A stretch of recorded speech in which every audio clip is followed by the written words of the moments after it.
Today, I would like to share with you some thoughts about the second ray. Now, remember, there are seven rays, and the second ray is called the ray of love and wisdom. And my goal, as I present this to you, is to first talk about it as the second ray applies to sort of larger systems of life. Then I'd like to share with you how that ray, this sacred ray, influences the consciousness of human beings. And I'll be looking at some ideas or things to look for when you're looking at how much of a ray is strongly or not so strongly expressing through an individual's psyche. But first, the big picture. The second ray is called the ray of love and wisdom, as I mentioned. And in a way, the name itself is all telling. The ray of love. And if these rays, as I've earlier mentioned, are really manifestations of qualities of divinity, then in the highest sense, the second ray is the love of God, the love of the one life, the love of deity at whatever level we're referring to when thinking about deity. And that all patterns of love, all forms of love, from the highest level cosmically to all forms of attraction at the lowest levels, all of that is a place where the second ray can be found, playing itself out. So the second ray is the ray that facilitates all kinds of unity, all kinds of inclusivity. It supports inclusivity. Out of it comes the law of attraction. You've heard of this, the law of attraction. The law of attraction is a qualitative element, a law actually, that arises through the second ray quality of manifestation. So the second ray has a lot to do with building. It tries to build new forms that support humanity and all categories of life forward. It's a building ray. And on a human level, it has a lot to do with building new and progressive ideation, thoughts that have the power to uplift and create more unity in the world. It's a ray that when it's shaping our consciousness, it tries to help us sense how to put this, the sense of the greater whole. Always the second ray helps us see the underlying oneness of all things. On a human level, we can sense the oneness of humanity through the second ray. On a planetary level, it's the oneness of the solar system or the oneness of the galaxy. All of those are categories of life expression as well. So it applies in a wide spectrum of areas.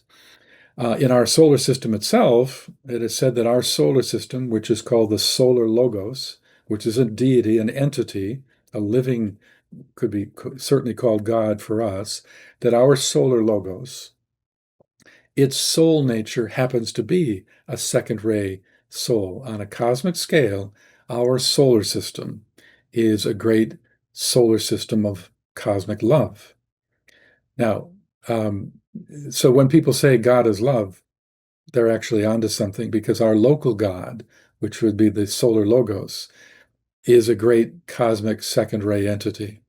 Now, within our solar system, there are planets that are also living entities too, and those entities have a higher and a lower nature. Every planet has a higher and lower nature.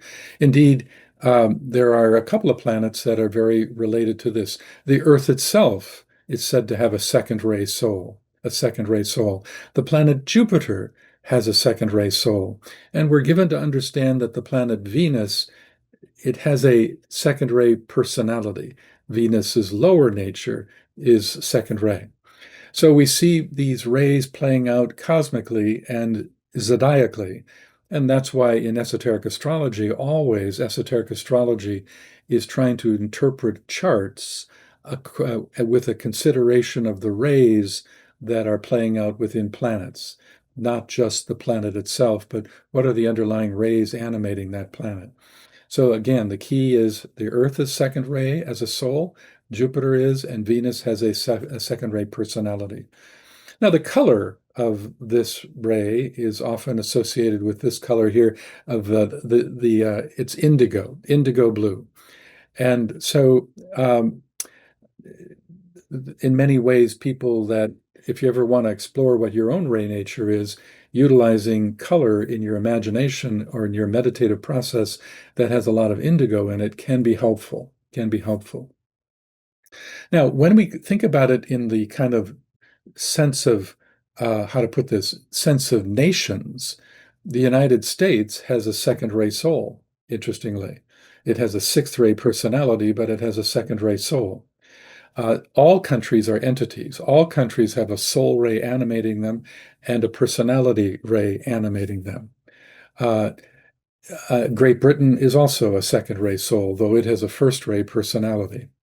So you can see from this little discussion that this whole philosophy has a huge amount to say about international affairs and how those affairs can be reflected in understanding the differences in rheological tendencies within or between nations. Now, when we take a look at it from a kind of cultural perspective, the great institutions that are related to the second ray within the human kingdom are the teaching institution as well as anything related to the healing arts.